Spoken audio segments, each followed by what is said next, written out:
Hello, I'm Angela Wolf. I'm a fashion designer, and today I'm going to show you how to sew a jacket with silk Dupioni.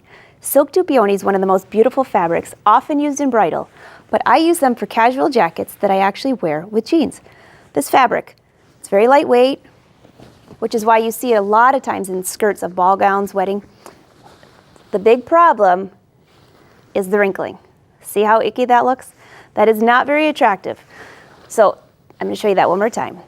Look at that. Okay, so I'm going to show you how to make a beautifully tailored jacket. This blue is the exact same blue as that. Look at this. Hardly any wrinkling. I've actually worn this to 2 events, and you can hardly tell that it's been worn.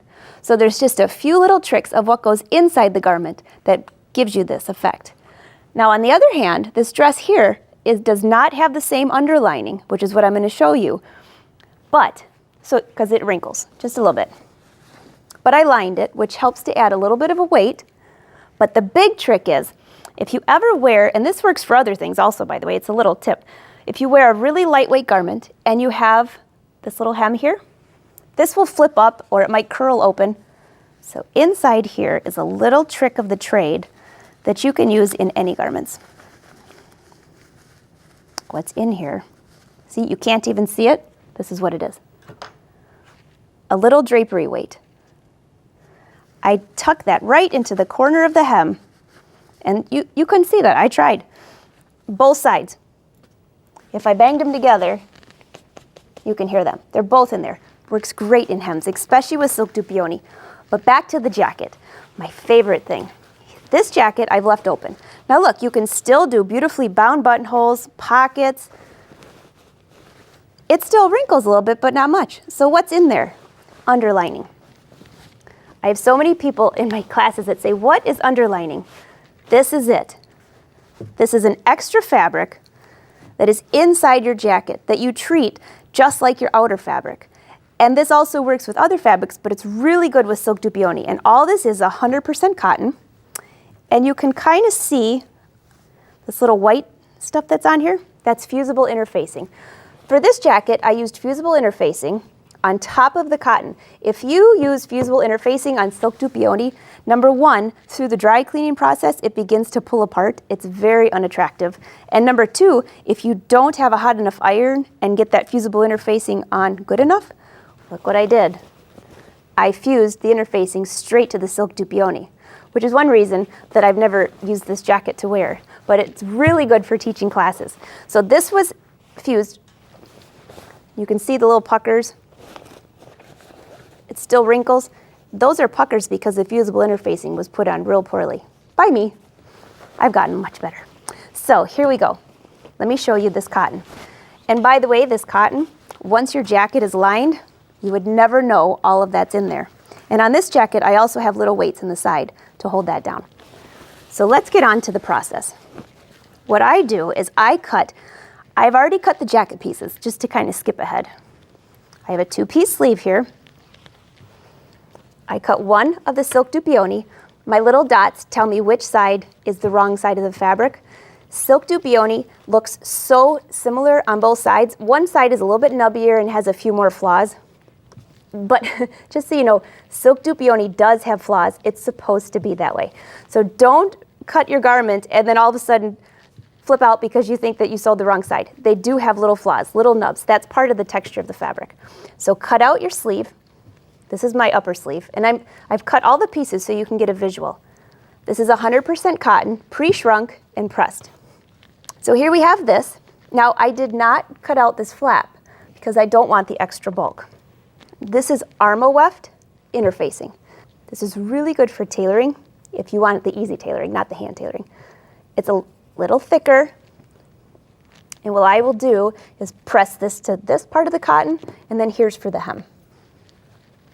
The other thing, there's a reason for this interfacing. This gives stability. Number one, the curves, they can stretch out through time. See how that can stretch? This interfacing really helps this for up on the curves. For the hem, it gives a nice crisp hem. Now let's move to the back piece.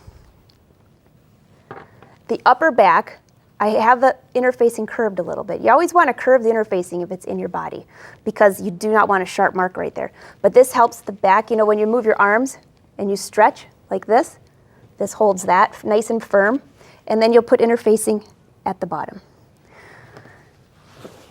And then we have the front piece, which is all interfacing. And this is because this is where this will roll back with your collar. So I think you're getting the idea. So let's sew one of these together so you can understand how this works. This is a side back and a side front. Side back, side front. I have already fused the pieces to here and fused to here. Now you have two options. You can either serge all your edges first, but you're going to serge both pieces together, being very careful that nothing like this happens. It all needs to lay flat. So what I usually do, I use very, very, very fine pins. These are glass head pins.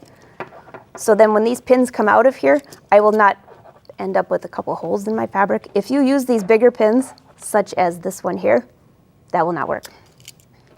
So I pin all the way down the bottom. If you really want to be technical, you can hand base that, but this looks better. Well, it's faster. Now, you can see that my edges are not perfectly even, so I need to move this over just a little bit. Now, making sure no bubbles, no bubbles. Do this on a flat surface when you're pinning. Flip these over. We're going to do the side seam here. And what I usually do is just pin sideways into both layers.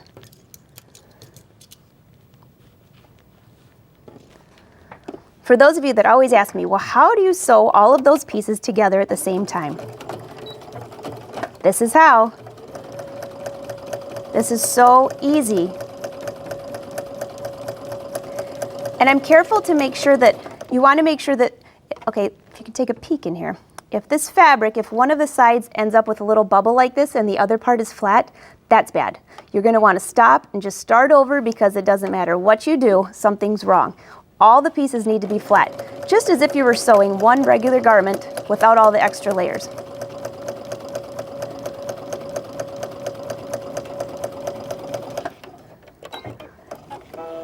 I'm just going to stop there just to give you an idea. See how that looks? See how that looks? When you open it, see how nice that looks? Now I would press that open, just like I showed you on the purple jacket. And look, you have a regular seam, but all that extra structure. Now here's one more tip. All of this fraying, before I would sew that seam, so let's pretend that seam wasn't sewn.